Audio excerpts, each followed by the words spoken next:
कि फैसल हिल्स की ये जो प्राइसेस लोग बता रहे हैं ये रियल प्राइसेस नहीं है, ये जस्ट एक इन्होंने मार्केट बनाने की कोशिश की हुई है फेक प्राइसेस का ना, वो पता चले कि फैसल हिल बेसिकली आगे क्या प्रॉफिट देने जा रहा है लोगों को, और अभी तक जिन लोगों ने इन्वेस्ट नहीं किया उनके लिए कितना बड़ा पोटेंशियल छुपा हुआ है इसमें है।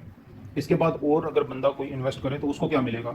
अब पोजीशन होना या ना होने का मतलब क्या है। मैंने बंधु से ये कहा था कि आप ये प्लॉट्स ले लें और 20 दिन के बाद आपको इंशाल्लाह ताला इसी प्लॉट के अंदर 30 लाख का प्रॉफिट होगा। 5-7 लाख लेस प्राइस दे रहा हूँ कि उससे भी कम आप लेके दिखाएं मुझे। बिस्मिल्लाहिर्रहमानिर्रहीम, अस्सलाम वालेकुम नाज़रीन, उम्मीद आप सब लोग खैरियत से होंगे। नाज़रीन, आज की वीडियो की जो डिस्कशन है वो होगी फैसल हिल्स के ऊपर। कुछ लोगों का ये दावा है कि फैसल हिल्स के रेट्स जो है वो काफ़ी ऊपर चले गए हैं, अभी इन्वेस्टमेंट का टाइम नहीं है। और इसके साथ साथ कुछ लोग ये भी दावा करते हैं कि फैसल हिल्स की ये जो प्राइसेस लोग बता रहे हैं ये रियल प्राइसेस नहीं है, ये जस्ट एक इन्होंने मार्केट बनाने की कोशिश की हुई है, फेक प्राइसेस का ये राइस है। तो उन लोगों की खिदमत में आज मैं कुछ ऐसे दलाइल और ऐसे हकाइक रखना चाहता हूँ कि जिनकी बेस के ऊपर वो ये अंदाज़ा लगा सकते हैं कि कौन सी वाली बात ठीक है। और फैसल, मैंने लास्ट वीडियो अपनी की थी B17 वर्सेस फैसल हिल्स के कौन सी वाली इन दोनों सोसाइटीज़ में से किस में इन्वेस्ट करना अभी ज़्यादा बेहतर है, पोटेंशियल किस में है। तो उसमें मैंने ये निकाला था कि फैसल हिल ज़्यादा बेटर है इन्वेस्टमेंट के लिए। लेकिन वहाँ पे क्योंकि वो वीडियो उसमें मैंने B17 को भी कवर करना था तो मैं इतना ज़्यादा नहीं बोल सकता था, वीडियो फिर लंबी हो जाती है। तो आज मैंने ये डिसीजन किया कि सिर्फ फैसल हिल के ऊपर वीडियो बनाते हैं ताकि लोगों को अच्छी डिटेल जो है ना वो पता चले कि फैसल हिल बेसिकली आगे क्या प्रॉफिट देने जा रहा है लोगों को, और अभी तक जिन लोगों ने इन्वेस्ट नहीं किया उनके लिए कितना बड़ा पोटेंशियल छुपा हुआ है इसमें। मैं इसके बीच में आपको ऐसी चीज़ें बताऊंगा कि जो वाकई में एक मतलब हैरान कर देने वाली चीज़ें हैं। अब शुरू हम यहाँ से करते हैं कि फैसल हिल को लॉन्च हुए हुए तकरीबन 3 साल से ज़्यादा का अरसा हो गया है, मे बी 4 साल हो गए हैं, 3 से 4 साल हो गए हैं। तो स्टार्ट में जब ये इसके जो टोटल ब्लॉक्स हैं वो executive block, A block, B block and C block है। और इसकी लोकेशन जो है वो GT रोड के ऊपर है, B17 से थोड़ा सा आगे तकरीबन 2-3 किलोमीटर मेन GT रोड के ऊपर है ये। और वहाँ से न्यू मार्गला रोड भी जो है वो निकल रही है, जो जिसका काम शुरू है। जब ये लॉन्च हुआ था तो उस वक्त स्टार्ट में क्योंकि ज़मीन सारी परचेज नहीं की हुई थी तो उस ज़मीन का एक गेट था इनका, वो वाली ज़मीन परचेज नहीं हुई थी।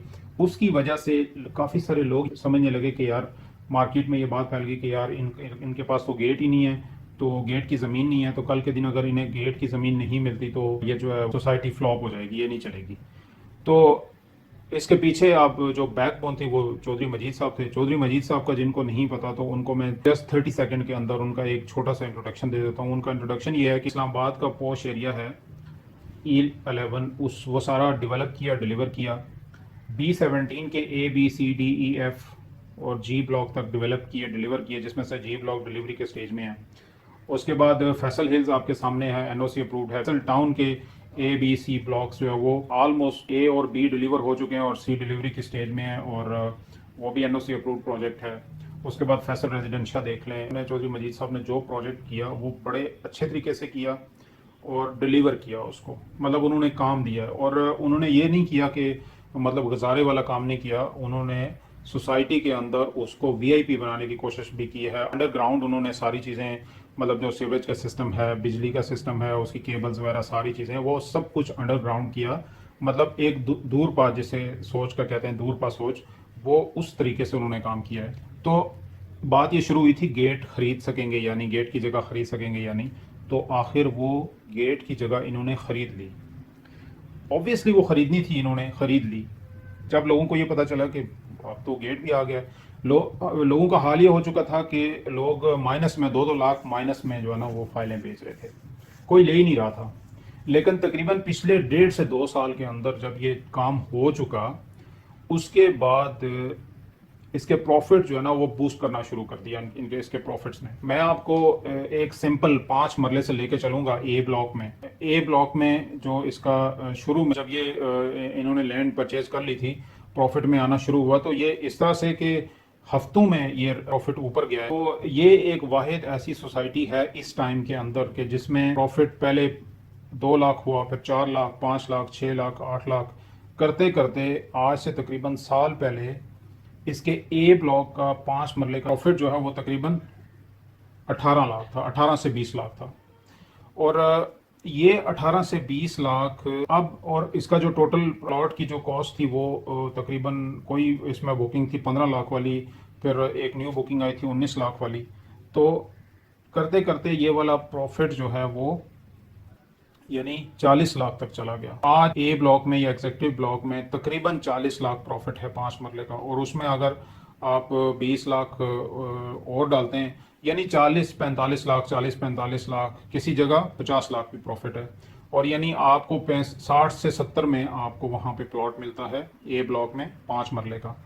और इसी तरह बी ब्लॉक में प्राइसेस हैं वो भी इसी तरह, मतलब आपको मिलता है। उसका अगर टोटल कॉस्ट देखी जाए प्लॉट की तो वो तकरीबन आपको 50-55 लाख, 60 लाख इस तरह मिलता है। और इसी तरह सी ब्लॉक में भी तकरीबन 45 से 50-55। अब यहाँ पे जो इन्वेस्टमेंट के चांसेस हैं, मैं खुद ही कह रहा हूँ कि प्रॉफिट इतना ऊपर चला गया है, तो इसके बाद क्या बचता है? इसके बाद और अगर बंदा कोई इन्वेस्ट करे तो उसको क्या मिलेगा? अब इस पॉइंट के ऊपर आते हैं। असल बात यह है कि यहाँ पे एक तो सबसे पहली रीज़न ये है कि मार्गला रोड निकल रही है, उसका इसे फ़ायदा होगा, इसके प्रॉफिट ने और ऊपर जाना है। दूसरा फ़ायदा ये है, अब यहाँ पे एक पहले मेन चीज़ जो मैं आपको बता दूं वो ये है कि मतलब वहाँ पे ना हर हर एक सेक्टर के अंदर ना एक हर गली की अपनी सिचुएशन है, हर प्लॉट की अपनी सिचुएशन है। अब कुछ प्लॉट्स ऐसे हैं कि जिनकी पोजेशन नहीं है। अब पोजेशन होना या ना होने का मतलब क्या है? पोजेशन ना होने का मतलब ये है कि ये नहीं है कि कंपनी के पास जमीन नहीं है, जमीन है, कंपनी के पास, सोसाइटी के पास जमीन है, लेकिन पोजेशन वो उस वक्त तक नहीं दे सकते जब तक वो उसकी खुदाइयां करके उसमें सीवरेज ना डालें, उसमें ईट्स ना निकाल दें, गलियां ना निकाल दें, उसमें सीवरेज का काम का स्ट्रीट्स की कारपेटिंग का काम है वो ना कर दें, तो उस वक्त तक उसको नॉन पोजेशन समझा जाता है। यानी उस जमीन के ऊपर अभी सोसाइटी ने काम नहीं किया। जमीन सोसाइटी के पास है लेकिन सोसाइटी ने अभी उसके ऊपर काम नहीं किया। तो इस तरह के प्लॉट्स अभी तकरीबन आप ये कह लें कि अराउंड 20% पूरी सोसाइटी में, सारे सेक्टर्स में अगर आप कह लें तो ज़्यादातर बी और सी में जो है वो तकरीबन 20% ऐसे प्लॉट्स हैं जो नॉन पोजीशन हैं और जिनके प्रॉफिट कम हैं। अब अगर एक चीज़ जिसका प्रॉफिट कम है, कंपनी के पास ज़मीन है, जब कंपनी उस ज़मीन के ऊपर सीवरेज का सिस्टम करेगी, गलियां निकालेगी, डेवलपमेंट का काम शुरू कर देगी, तो उसका प्रॉफिट ऑटोमेटिकली ऊपर चला जाएगा। अब मैं यहाँ पे एक आपको छोटी सी एग्जांपल दे देता हूँ कि लेट से अगर आपको एक पोजेशन वाला प्लॉट है वो 45 लाख का मिलता है बी ब्लॉक में, या लेट से 50 लाख का मिलता है, तो अगर नॉन पोजेशन हुआ तो वही आपको 40 लाख में मिल जाएगा। लेकिन ये 40 लाख कल के दिन, आप ये देखें कि यहाँ पे अगर लेट से आपको 40 लाख का मिलता है, ए ब्लॉक में 70 लाख का अगर प्लॉट है, तो 40 और उसमें फिर डेवलपमेंट होगी, फिर कारपेटिंग होगी, उस स्टेज के ऊपर उसका रेट बढ़ेगा। उसके बाद जब कंस्ट्रक्शन होगी डिफरेंट लोगों की, वहाँ पे गैस तो आ चुकी है लेकिन गैस अभी सिर्फ एग्जेक्टिव ब्लॉक में आई है, तो एग्जेक्टिव ब्लॉक से गैस आगे बढ़ेगी तो उस वक्त फिर रेट और बढ़ेंगे, बी ब्लॉक की तरफ जाएगी, सी की तरफ जाएगी, फिर और प्रॉफिट बढ़ेगा। उसके बाद फिर वहाँ पे लाइटिंग वगैरह होती है, इलेक्ट्रिसिटी लगती है, फिर और रेट बढ़ेगा। और उसके बाद न्यू मार्गला रोड है वो निकलेगी, उसकी वजह से और रेट बढ़ेगा।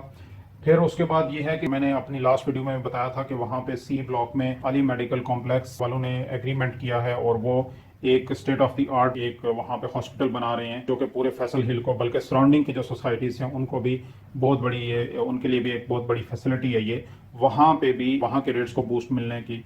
और ये चीज़ें हो गई, ये इतनी सारी चीज़ें हैं जो कि फैसल हिल में अभी तक इन्वेस्टमेंट करने की रीज़न है और प्रॉफिट वहाँ पे बढ़ने की ये रीज़न है। ये सारी ये चीज़ें रीज़न हैं। तो ये तो एक अच्छी बात होती है कि आपको अगर कोई भी ऐसी सोसाइटी है कि जिसके अंदर अगर डेवलपमेंट अभी नहीं हुई तो आपके पास मौका होता है कि आप वहाँ पे इन्वेस्टमेंट कर लें। नाज़रीन, यहाँ पे मैं एक चीज़ और मेंशन करता चलूँ कि तकरीबन 2 महीने पहले ये जो मैं आपको बात बताने जा रहा हूँ ये सिर्फ उन लोगों के लिए है जो लोग ये कहते हैं फैसल हिल्स के रेट्स हैं वो फेक हैं, फेक राइस है ये असली प्राइसेस नहीं है, वैसे डीलर्स ने बनाया हुआ है ऐसे। उन लोगों की इंफॉर्मेशन के लिए ये है कि तकरीबन कोई 2 महीने पहले या 1.5 महीना पहले फैसल हिल्स बी ब्लॉक वहाँ पे मैंने 1-2 बंदों को ये ऑफ़र की कि 10 मरले का प्लॉट आप 52-53 लाख में ले लो। और वो बुकिंग थी, वो कंपनी के पास कुछ ऐसे प्लॉट्स थे जो कि उन्होंने लैंड को सेल नहीं किया हुआ था, तो वो लैंड सेल होनी थी, तो वो प्लॉट्स हमारे पास आए थे। अब वो प्लॉट जिन्होंने ले लिए उनको तो फ़ायदा हो गया, और मैंने बंधु से ये कहा था कि आप ये प्लॉट्स ले लें और 20 दिन के बाद आपको इंशाल्लाह ताला इसी प्लॉट के अंदर 30 लाख का प्रॉफिट होगा। तो आज वो खैर 20 दिन 15 दिन 20 दिन बाद ये रेट उतना चला गया था, लेकिन आज चले जाएं आप, जो जो बंदा ये समझता है कि फैसल हिल के रेट्स जो है वो फेक हैं, आज आप 10 मरले का प्लॉट मुझे 85 लाख से कम लेके दिखाएं बी ब्लॉक में, जो पोजेशन वाला प्लॉट हो, आप वो 85 लाख से कम लेके दें। वैसे तो ये है कि 90 प्लस उसकी है, लेकिन मैं आपको फिर भी 7 लाख लेस प्राइस दे रहा हूँ कि उससे भी कम आप लेके दिखाएं मुझे। आपको 85 से कम वो वाला प्लॉट नहीं मिलेगा। और ये एक गोल्डन चांस होता है कि इन्वेस्टमेंट की अपॉर्चुनिटी के ऊपर मतलब फोकस करने की बात है, तो इस तरह के चांसेस भी आते हैं। और इसमें जिन लोगों ने नहीं लिया था वो लोग बाद में अफसोस कर रहे थे कि हमें ये करना चाहिए था, और जिन लोगों को बाद में इस चीज़ का पता चला है, मैंने जिक्र किया है, तो वो लोग ये कह रहे थे कि आपने हमें नहीं बताया। तो बस ये होता है कि लिमिटेड स्टॉक था, वो मैं सबको नहीं बता सकता था, तो वो बहुत ही लिमिटेड प्लॉट्स थे, तो इस तरह से भी होता है। तो ये चीज़ उन लोगों के लिए है जो मतलब इसको फेक कहते हैं फैसल हिल की प्राइसेस को। मेरे पास काफ़ी ऐसे लोग स्क्रीनशॉट्स भेजते हैं कि जी ये देखें फेसबुक के ऊपर ये लोग इस तरह कह रहे हैं, उस तरह कह रहे हैं। वो जिन लोगों ने प्लॉट्स नहीं खरीदने होते, सिर्फ बातें करनी होती हैं, वो करते हैं इस तरह की बातें। लेकिन ये है कि हमें मतलब ये नहीं है ज़रूरी कि आप लोग मेरी बात सुनो और उसके ऊपर मतलब आंखें बंद करके डिसीजन कर लो। आप लोग मार्केट को चेक करें, बल्कि हर बंदे का ये फ़र्ज़ है कि वो मार्केट को चेक करे, 2-4 लोगों को चेक करे, उसके बाद वो डिसीजन करे।